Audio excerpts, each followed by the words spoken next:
시간이 제법 많이 빠릅니다. 어느새 2019-20 시즌 리뷰도 20라운드째 하게 됐습니다.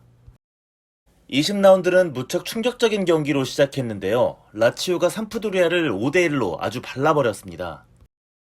상승세에 있던 삼프도리아는 지난 라운드 브레시아를 5대1로 발라버리고 와서 똑같은 스코어로 라치오에게 당했는데 뭐 어쩌겠습니까? 라치오는 10연승 중이었는데 그냥 더 미친 새끼한테 물린 거죠. 근데 요즘은 라치오 이야기만 하면 이 선수를 얘기하는 것 같아서 저도 그만 언급을 좀 하고 싶은데요. 근데 어쩌겠습니까? 존나게 잘하는데. 이번 경기에서는 PK가 2개였지만 헤트트릭을 기록했습니다. 그야말로 역대급의 미친놈이 되어가는 임모빌레. 현재 리그 19경기에 출전해서 공격 포인트를 기록하지 못한 경기는 단 3경기입니다. 현재 23골, 5어시스트를 기록 중이고요. 세리아 역대 최다 연승은 06-07 시즌 인테리가 기록했던 17연승입니다. 그 뒤는 15-16 시즌에 유벤투스가 기록했던 15연승이고요. 다음 라운드는 공교롭게도 지역 라이벌 로마와 로마 더비가 준비되어 있습니다. 라치오가 어디까지 갈지 지켜보도록 하지요. 예, 그리고 다음 경기는 사수올로와 토리노의 경기입니다. 사수올로가 2대1로 승리하면서 연패를 끊어냈습니다. 왜 꼭 좋은 얘기만 해주면 이럴까요? 지난주에 2020년 전승 중이라고 말하자마자 토리노가 바로 졌습니다. 뭔 말을 못하겠네. 토리노는 다소 행운 섞인 골로 먼저 앞서 나갔습니다만 이번 시즌 사수올로의 실질적 에이스라 할 수 있는 보가에게 당하고 말았습니다. 환상적인 중거리 슛으로 동점을 만들어냈고요. 결승골이 된 역전골을 어시스트까지 해냈거든요. 아니 근데 두 번째 실점은 진짜 너무했어요. 아이나 얘 여기서 뭐합니까 진짜? 뒤에 선수 마킹 안 하나요? 아무도 없는 데서 뭐하는 거야? 이러니까 골을 그냥 내주죠. 다음 경기는 나폴리와 피오렌티나의 경기인데요. 피오렌티나가 나폴리 원정에서 2대0으로 이기고 왔습니다. 경기는 키에사의 선취골과 후반에 터진 블라우비치의 쐐기골이 터지며 예상외로 가볍게 정리가 됐는데요. 각각 이아키니와 가투소로 감독을 갈아끼운 두 팀의 희비가 엄청나게 엇갈리고 있습니다. 피오렌티나는 이아키니 감독이 부임한 이후 코파 이탈리아 포함 4경기에서 3승 1무, 완전히 상승세로 돌아섰는데요. 근데 엄밀히 말하자면 이 정도 라인업을 갖고 있는 피오렌티나로 하위권으로 내려앉는 것 자체가 불가능한 게 사실입니다.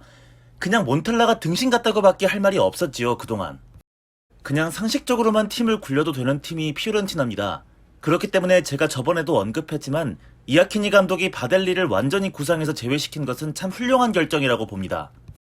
그렇기 때문에 바꿔 말하면 이제 피오렌티나는 이 3명, 베나시, 카스트로빌리, 풀가르의 백업 미드필더를 반드시 보강해야겠습니다. 얘네 3명 치약 떨어지면 리그 망할 겁니다. 아니 근데 너네는 도대체 뭐가 문제인 거냐? 나폴리 이야기입니다. 선수단 구성이나 실력, 모든 면에서 잘해야 되는 팀이 나폴리잖아요? 근데 이제 11위? 왜 또 순위가 내려가고 있어? 아이고 이건 또 왜 내려가고 있어? 어? 망했다 시즌 내내 시끄러웠던 밀란보다 아니면 이건 좀 심각한 거 아닙니까? 가투소가 와서도 전혀 나아지지가 않았습니다. 역시 가투소는 빅클럽 감독 감량은 아니었던 것 같습니다. 팀 케미가 깨져있는 상황이었기 때문에 의외로 선수들 휘어잡으면서 잘할 수도 있다고 생각했는데 역시 아닌 건 아닌 거였네요. 가투소가 부임하고 리그 5경기를 치렀습니다. 하지만 1승 4패를 기록 중에 있습니다. 안첼로티 시절까지 합치면 나폴리는 최근 12경기에서 단 1승밖에 기록하지 못하는 최악의 부진을 겪고 있습니다. 이 와중에 풋볼 이탈리아에 재미있는 기사가 하나 떴는데 나폴리가 폭발 직전이라는 소식을 담고 있습니다. 기사를 요약하자면 일단 피오렌티나전에서 알랑과 메르텐스는 라커룸에서 심하게 싸웠다고 하고요. 두 번째가 진짜 최악인데 또 구단주가 합숙을 지시했다고 합니다. 아니 씨발 진짜 미쳤냐고. 선수들이랑 베개 싸움이라도 하게? 뭐 얼마 전에 인신에도 언급하긴 했는데 이 꼬마 팬의 눈물을 나폴리가 잊지 않길 바랍니다. 다음 경기는 밀란과 우디네스의 경기였는데요. 3연승을 달리고 있던 우디네스를 밀란이 3대2로 꺾었습니다. 그리고 놀랍게도 이번 경기 영웅은 먹튀길 제대로 걷고 있던 안테 레비치였습니다. 교체로 투입돼서 지고 있을 때 동점골, 그리고 후반 추가 시간 결승골을 뽑아내면서 승리를 만들어냈는데요. 확실히 4-4-2로 전술을 바꾸고 밀란이 좋아졌습니다. 일단 장점이 많은데요. 이 자리에 수소 안 봐도 되죠. 이 자리에 차라눌로 안 봐도 되죠. 거기다 공격수로 박아놓으니까 레앙도 살아나고 투톱에서 레비치까지 써먹을 수 있게 됐습니다. 특히 요즘 레앙의 활약이 참 고무적입니다. 최근 참 폼이 좋은데요. 이번 경기도 스탯을 보시면 참 잘했습니다. 다만 한 가지 재밌는 것이 얘는 투톱으로 공격수를 세워도 히트맵은 이렇게 찍힙니다. 측면 공격을 상당히 선호하는 선수임이 확실합니다. 그런데 또 윙으로 세워놓으면 못해요. 어쨌든 자기 자리를 요즘 확실히 찾았습니다. 다만 개인적으로 꼽는 밀란의 불안 요소는 4-4-2를 쓰면서 미드필더 숫자가 줄어들고 퀄리티도 높지 않기 때문에 쉽게 찬스를 내줄 수 있다는 점인데요. 이번 경기는 2골을 내주긴 했지만 다행히 돈나룸마의 미친 세이브로 꾸역꾸역 막아내면서 승리를 기록했지만요. 돈나룸마도 생각 없이 튀어나오는 이런 플레이는 좀 하지 말아야겠습니다. 이번 경기에서 결국 실점으로 이어졌는데요. 지난 아탈란타전에도 약간 전조가 있었는데 조심 좀 해야겠습니다. 그리고 질라타는 이번 승리로 최소 경기 리그 150승 신기록을 세웠습니다. 역시 세리아 킹입니다. 다음 볼로냐와 베로나의 경기는 1대1 무승부로 끝났습니다. 경기는 마티아 바니의 선취골로 볼로냐가 먼저 앞서갔는데요.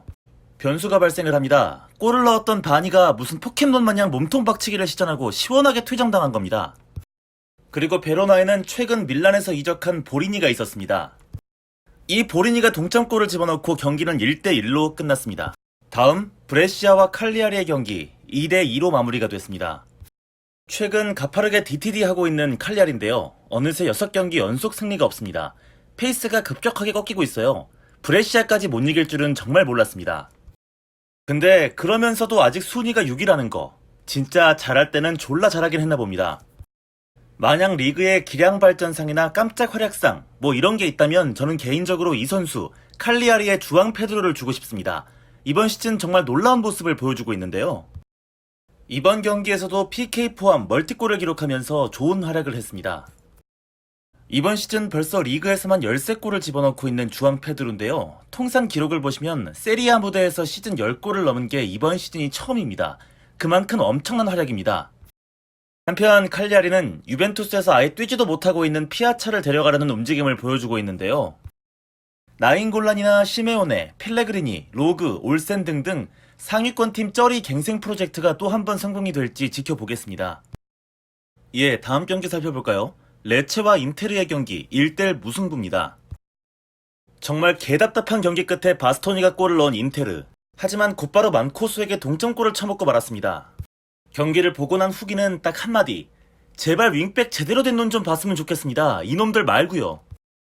아니 씨발 아무나 좀 영입하지 말고 제대로 된 놈요. 제발 그게 그렇게 어렵습니까? 아니야 이 등신들아. 이게 무슨 개짓거리야. 진짜 답답해 죽겠습니다. 이럴 거면 그냥 이 형님 유니폼 하나 다시 만들어라 이 정신나간 놈들아. 인테르가 슬슬 승점 자판기짓 하는 거 보니 겨울이 확실히 왔나 봅니다. 겨울 호구 인테르 이번 시즌도 개봉박도입니다. 왕좌의 게임 패러디해서 이딴 말장난이나 하고 있는데 그래요 진짜 겨울이 오고 있다고요 18. 마지막으로 칸드레바는 맨날 발 뻗다가 공도 못 건드리고 위기를 창조해내시는데 맞추지 못할 거면 하지를 마 이 새끼야. 맞히지 못할 거면 하지를 마 이 새끼야. 다음은 제노아와 로마의 경기. 로마가 3대1로 무난한 승리를 가져갔습니다. 인테르 팬으로서 가슴이 무척 아팠던 경기였습니다. 스피나졸라 잘하더군요. 간단하게만 짚고 넘어가자면 최초 인테르와 로마는 폴리타노와 스피나졸라 트레이드를 진행했었고 순조롭게 흘러가다 갑자기 인테르 측에서 딴지를 걸고 계약 조건을 바꾸다가 딜이 어그러졌습니다. 그리고 스피나졸라는 심지어 골까지 만들어냈는데요. 어우 또 빡쳐요. 저런 선수 대신 데려온 게 새똥이라고? 미친놈들. 그리고 공교롭게도 또 한 명의 방출 위기 윈데르도 골을 넣었습니다. 이후 판데프에게 한 골을 내준 로마. 하지만 페린 골키퍼의 실수로 만든 찬스를 제코가 집어넣으며 승리를 굳혔습니다. 어쨌든 자니올로의 공백에도 불구하고 4위 자리를 지켜나가는 로마입니다. 이미 사진까지 다 찍어놨던 폴리타노가 로마로 가면 참 좋겠는데요. 선수 앞길 막는 것 같아서 참 안쓰럽습니다. 그리고 유벤투스와 파르마의 경기입니다. 유벤투스가 2대1로 이겼습니다. 그냥 날강두가 날강두 했고 유벤투스가 유벤투스한 경기라고 말씀드리면 될 것 같습니다. 일단 날강두는 뭐 너무나 당연하게 이번 경기도 멀티골을 기록했습니다. 7경기 연속골이고요. 실점도 1개 내주고 경기 막판에는 꽤나 파르마에게 고전했던 유벤투스였지만 역시 유벤투스답게 꾸역꾸역 또 승리를 지켜내는 모습을 보여줬습니다. 이것도 참 대단하다면 대단하다고 할 수 있겠지요. 인테르가 알아서 미끄러져주면서 이제 4점 차로 앞서 나가는 선두 유벤투스 되겠습니다. 어쩌면 유벤투스는 라치오를 더 걱정해야 할지도 몰라요. 라치오가 한 경기를 덜 치렀기 때문에 사실상 2위는 라치오라고 할 수 있기 때문입니다. 이번 라운드 마지막 경기는 이번 라운드 최고 이변이 발생했습니다. 아탈란타가 스팔에게 무릎을 꿇었습니다. 일리치치의 골로 먼저 앞섰던 아탈란타. 하지만 페타냐가 동점을 만들더니 발로티가 멋지게 경기를 뒤집어 버렸습니다. 친정팀 아탈란타만 만나면 더럽게 잘하는 페타냐. 떠난 지 2시즌 만에 아탈란타에게만 5골째를 뽑아내고 있습니다. 아참, 그리고 중요한 이적이 하나 있었습니다. 지난주에 제가 언급을 깜빡 안 했는데 밀란이 아탈란타에서 센터백 시몬 키에르를 데려오고 오매불망 복귀만 바라던 칼데라를 아탈란타에 내주는 일이 있었습니다. 근데 칼데라 얘가 밀란에서는 1년 반 동안 리그는 한 경기도 못 뛰었거든요? 부상으로? 하지만 아탈란타에서는 리그 경기를 뛰었다고 나오네요? 언제? 바로 이번 라운드 아탈란타로 돌아가자마자, 그것도 선발로. 밀란은 호구인가요? 마음이 너무 아픕니다. 어쨌든 경기는 졌지만 수비가 상대적으로 약한 아탈란타에게는 칼데라의 건강함을 확인했다는 데 의미가 있다고 할 수 있겠습니다. 자, 20라운드 정리는 여기에서 줄이도록 하겠습니다. 사실 이번 영상에서 코파 이탈리아 중간 과정을 좀 이야기해보려고 했는데요. 현재 코파 이탈리아 8강전 나머지 경기가 다음 주에 예정이 돼 있으므로 4강 대진이 확정이 되면 정리를 해보겠습니다. 설 명절 풍성하게 누리시기 바랍니다. 다음 주에 뵙겠습니다. 감사합니다.